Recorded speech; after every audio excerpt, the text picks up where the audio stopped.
Я да видим, вие знаете ли как да използвате правилно bring и take? Can you bring me a glass of water, please? Thank you. Тук със същата употреба можеше да кажа и Can you get me a glass of water, please? И след като съм си изпила водата, мога да го помоля с Could you take my glass to the kitchen, please? Ето тук преводът на български може да ни е много полезен, за да видим точната разлика между bring и take.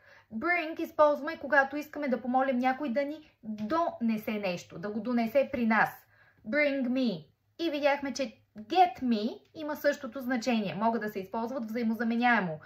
Bring me a glass of water, please. И обратното е take. Занеси.